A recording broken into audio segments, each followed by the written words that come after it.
Benedict, anong oras isasara ang mga kalsada sa Maynila at saan maaaring dumaan yung mga motorista? Magandang umaga, Ella. Nasa 15 kalsada nga sa Maynila ang isasara simula mamayang alas 9 ng gabi para nga dito sa translasyon sa Quiapo bukas.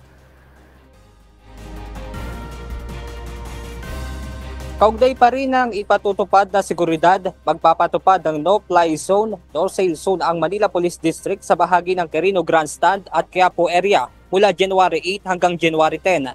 Mahigpit ding ipinagbabawal ang pagpapalipad ng drone sa kasagsagan ng prosesyon sa mga nasabing lugar. Ang mga kalsada naman na isasara ay ang kahabaan ng Bonifacio Drive, Katigbak at South Drive, Independence Road, Rojas Boulevard, P. Burgos, Finance Road, Maria Orosa Street, Top Avenue, Romualdez Street, Ayala Avenue, Sipalangka Street, P. Casal Street, Legarda Street, Quezon Boulevard at westbound lane ng Espanya Boulevard.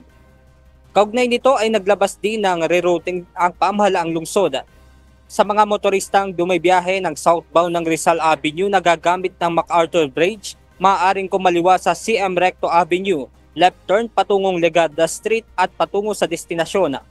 Sa mga nasa southbound ng A. Mendoza Street patungong Quezon Boulevard, maaaring kumanan sa Pugoso Street to Rizal Avenue patungo sa point of destination. Ang mga bibiyahe sa westbound lane ng Espanya Boulevard to Quezon Boulevard, mag-left turn sa N. Reyes Street patungong CM Recto Avenue patungo sa point of destination. Sa mga motorista namang nasa southbound ng Mel Lopez Boulevard na pupunta sa Rojas Boulevard, maaaring kumaliwa sa Kapulong Street at magdire-diretso ng Yuseco Street at Lacson Avenue. At ang mga sasakyang nasa southbound ng Jose Abad Santos Avenue na pupunta ng Intramuros, maaaring kumanan sa San Fernando Street, left turn sa Madrid Street, kumaliwa sa Muelle de la Industria to Binondo Intramuros Bridge to A. Soriano Avenue. Pwede ring dumaan sa 1 Luna Street, kumanan sa Muelle de la Industria patungo ng Binondo Intramuros Street para makarating sa destinasyon. Sa mga light vehicle naman na nasa northbound ng Rojas Boulevard going to P. Burgos Avenue, maaaring kumanan sa UN Avenue at magdire-diretso sa Guanzon to Mabini Bridge.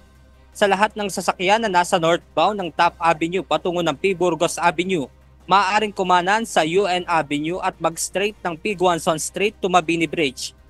Ang mga truck at trailer na nasa northbound ng Osmeña Highway na patungo ng Mel Lopez Boulevard, maaaring kumanan sa President Quirino Avenue to Mabini Bridge para makarating sa destinasyon. Lahat naman ng sasakyang galing ng A. Mabini Street na balak gumamit ng TM Callao Avenue, maaaring kumanan sa UN Avenue at dumiretso ng P. Guanzon Street to Mabini Bridge. At ang lahat naman ng sasakyan na galing ng Maria Orosa Street na balak dumaan sa TM Callao Avenue, maaaring kumanan sa UN Avenue at magdire-diretso sa P. Guanzon Street to Mabini Bridge para makarating sa destinasyon. Ella, sa ngayon ay dagsa na nga yung mga deboto dito at upang matiyak yung seguridad ay nakakalat din yung mga tauhan ng Philippine National Police at mayroon ding medical team upang umasiste naman sa mga kababayan natin na mangangailangan ng atensyong medikal. At yan muna ang ating update mula rito sa Quirino Grandstand. Balik sa inyo dyan, Ella. Maraming salamat, Benedict Samson.